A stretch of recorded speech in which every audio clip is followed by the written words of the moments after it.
Welcome to the Sports Note. Happy 2024, everyone. It is Saturday, January the 6th.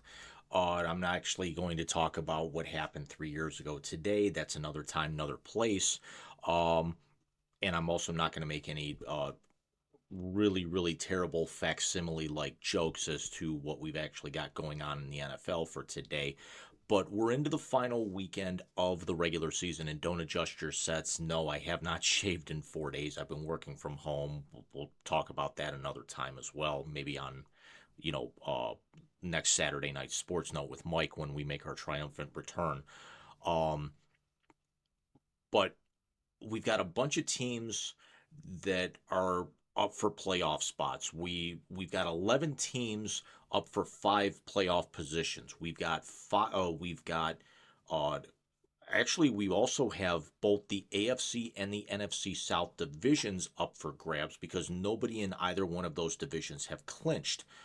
We've got um, we've got the number one seeds are already locked in between Baltimore and San Francisco.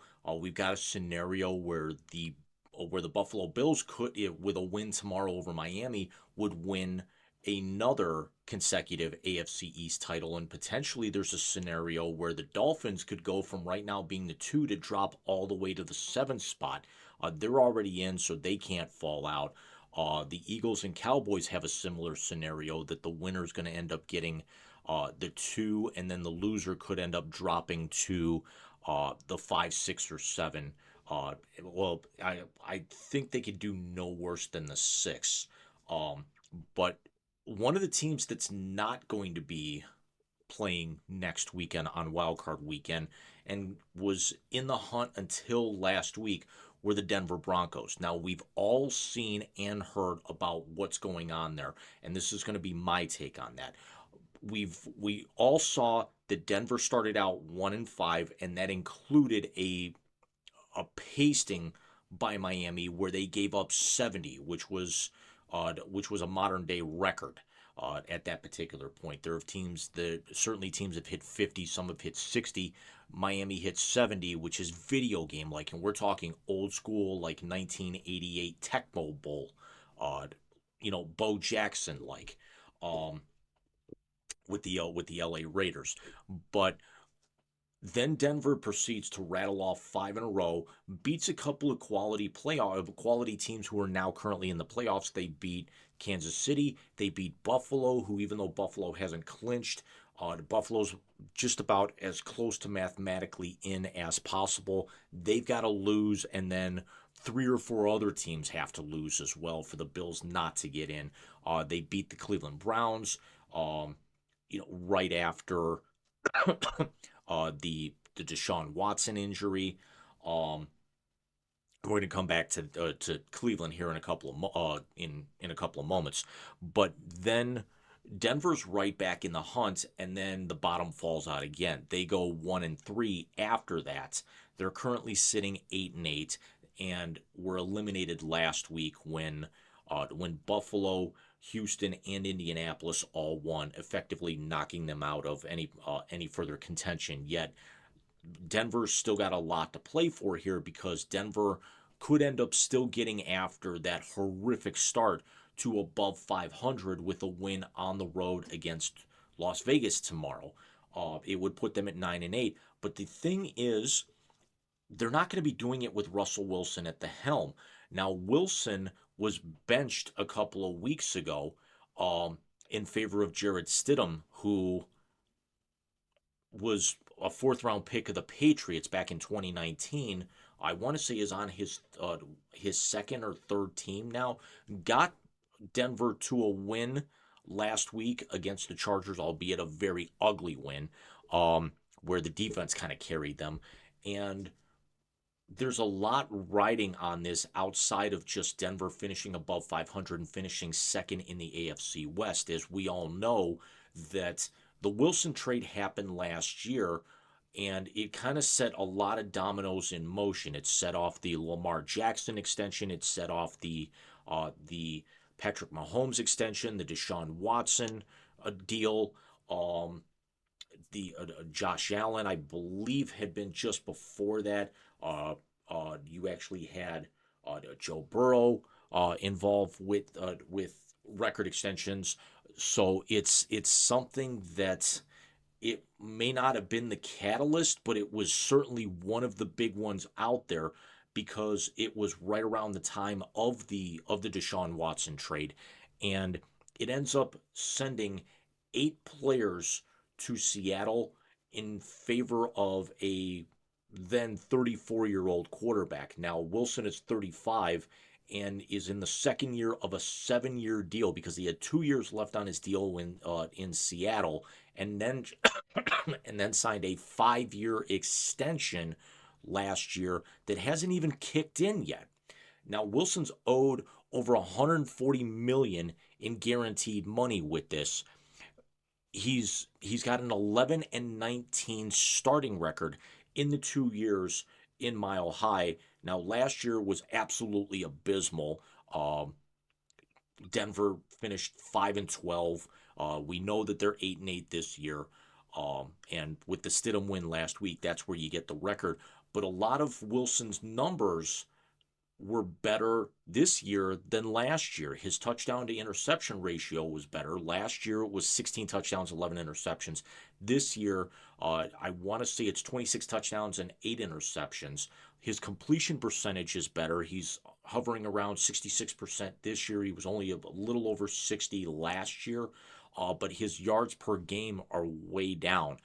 Last year, Wilson averaged, he threw for over 3,500 yards last year. He's thrown for just over 3,000 this year. So with the math, he threw for just under 235 yards a game in 2022, but he's throwing for just over 204 yards in 2023. He's also fumbled 10 times this year, and he also fumbled 6 times last year. So he cannot hang on to the football. But the key is with them right now, Wilson is 35 years old. Yes, he's a 9-time Pro Bowler. Yes, he's going to be a first ballot inductee into Canton when he decides to hang things up here in the next couple of years. Jared Stidham is 27. He's only making $3 million this year. He's on a 2-year deal, and he's owed $7 million next year. Could this be something where, amidst everything that's gone wrong, the first year under Sean Payton, the abysmal start, turning things around, and then now the bottom falling out towards the end, could this be something that Denver and Russell Wilson are making a break here?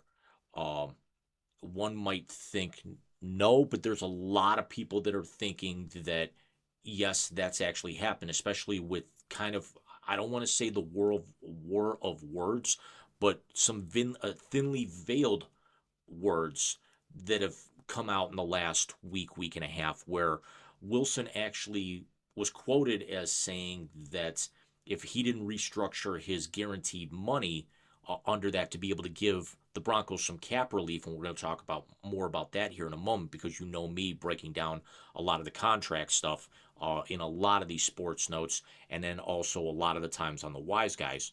Um, but Wilson is he's on the hook for a very heavy cap hit in next year. He's 22 million against the cap this year, and then next year his cap hit jumps to 35.4 and then 55.4 in 2025, and that's going to be a potential out. um the Broncos really, to avoid taking a massive cap hit either way, even though a lot of this money is kind of guaranteed. um that's the earliest out that they can do is after the 2025 season to be able to move on from Wilson, whether it's via trade or or outright release, anything of that nature.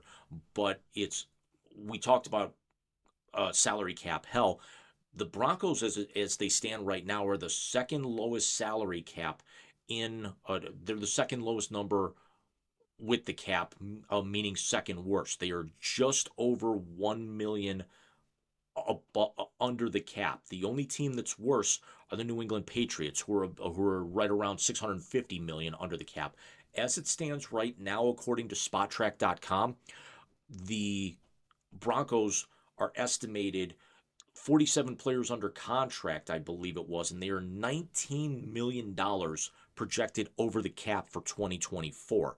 There's a lot of teams that they're having very good years this year, and then their cap number is going to dramatically worsen. The Cleveland Browns right now are more than 30 million under the cap. But then next year, when a lot of contract extensions kick in, the Browns are going to be 12 million over the cap. So the Browns actually have some figuring out to do. And again, we're going to come back to the Browns here in a couple of moments with what might be happening with Wilson, trickling down some dominoes throughout the rest of the league, very much like how this trade went a couple of years ago. But you look at the trade now from both sides. Denver gets Russell Wilson, doesn't really do anything with it. No playoff appearances. They're going to they with a win would finish over 500, would finish second in a division that a lot of people thought was going to be the best in football, and it's actually turned out to be the most dysfunctional. The Raiders are a mess. The Chargers had an absolute horrific season, and thankfully broke off Brandon Staley. Justin Herbert got hurt. Kansas City has not been the juggernaut that they've been in previous years. For the first time in a long time, the Chiefs are not going to be the dominating force in the AFC going into the playoffs. The Chiefs could end up being the 3, if not possibly the 4 seed, depending on what happens with Jacksonville, Houston, and Indianapolis tomorrow. To shake out the AFC South. Kansas City was either in the AFC Championship or in the Super Bowl every year of this decade. And now there's a lot of people speculating, and it's got nothing to do with the Travis and Taylor fiasco, but with everything going on with Kansas City. Mahomes has not been as dominant as he's been. Kansas City, a lot of people have kind of figured them out. Everyone's entitled to a down year. Is Kansas City going to get out of the first round of the playoffs? Are they going to get out of wild card weekend next week, where there's a possibility they could actually end up playing on Saturday next week and not even see Sunday or Monday?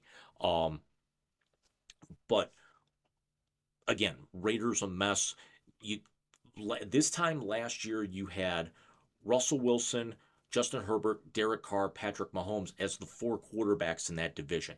Carr has actually since moved on. Jimmy Garoppolo got brought in. Herbert has been very underwhelming. Again, a lot of that was coaching, and then he actually breaks something in his throwing hand. He's done for the year. Denver could be moving on here from Russell Wilson. But then you look at the other side of that equation.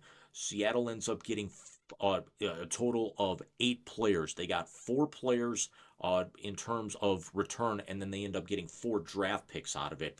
The 4 players that they end up getting back, one gets suspended for gambling. He gets suspended indefinitely by the league. Drew Lock is the backup quarterback there, and then they get 2 other guys who have vastly underperformed, including tight end Noah Fant, who was thought to be, the crown jewel coming back to Seattle in that deal with how well he played in Denver for the first couple of years of his career. Then you turn things around and you look at the 4 draft picks, and this is where Seattle's set up to really kind of succeed, because you got Devin Witherspoon, who was a first-round pick, and then is going to the Pro Bowl this year. They get 2 starters out of it, and then they get a very good outside linebacker who could end up being a starter next year out of the entire equation. And again, all of these guys in their first or second year going in. So Seattle is looking to be winning this trade by a landslide, but not for the players that were brought back. It's the prospects that they end up getting, whereas Denver now could be cutting bait. And now we actually said that we were going to talk about how some dominoes could fall. If you see Wilson get broken off, what does this do to some of the other massive contracts that were signed? Does Baltimore have to take a serious look at possibly Lamar Jackson's contract, especially if the Ravens, who are going in as the number 1 seed, have another typical under John Harbaugh and especially Lamar Jackson, and I'm not saying it's Lamar's fault, but let's also be honest. If you have a choice to for Lamar to beat you with his legs or his arm, you're going to choose to try and neutralize his legs any day of the week, because if you actually try to put the game on Lamar's arm, your chances dramatically increase. So if Baltimore makes an early exit, we're talking before the AFC Championship game, do they have to take a serious look at his contract? Does Cleveland, with the Deshaun Watson scenario, being suspended 11 games last year and then getting injured and end up missing nearly half the season this year, with that $240 million guaranteed, does Cleveland possibly look to stay with Watson for one more year? Do they possibly sign Joe Flacco long term, maybe a 2 year deal?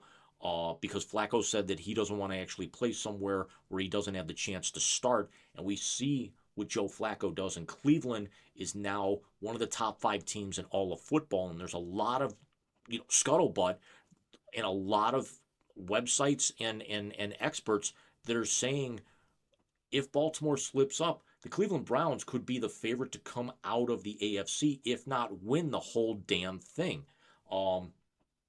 Which at that particular point, you're going to see a nice toasty glow behind me, because the entire city of Cleveland and all of its suburbs will be on fire in the middle of February when it's -20 outside with the wind chill. What does Cincinnati possibly look to do with Joe Burrow, who can't seem to stay healthy for a full season, even despite getting to the Super Bowl a couple of years ago? Is Does Los Angeles possibly look to do something with Matthew Stafford, knowing that they've got Stetson Bennett, waiting in the wings, and he's not getting any younger? Stafford's actually on the hook for more than 20 million next year, a year removed from the Super Bowl himself, but he's also coming off several injury-plagued years as of late. So let me know what you guys think. Do you think tomorrow is the last time we see Russell Wilson in a Broncos uniform? Who do you blame for this? Do you blame Wilson's underperformance? Do you blame Sean Payton this year? Is it something that Denver jumped at the opportunity to get a franchise quarterback, a la what they did with Peyton Manning, but this one just flamed out? Do you think that Denver could actually ride with Wilson maybe one more year, and then midway through next year could be looking could be looking to make a move if 2024 does not pan out, especially if Kansas City starts to come back down to earth a little bit? But again, let me know what you guys think. I will be back with you guys on the Sports Note sometime in the middle of next week. The Wise Guys will officially be back on the 13th with our first episode of 2024, and we will see you guys very, very soon. Take care.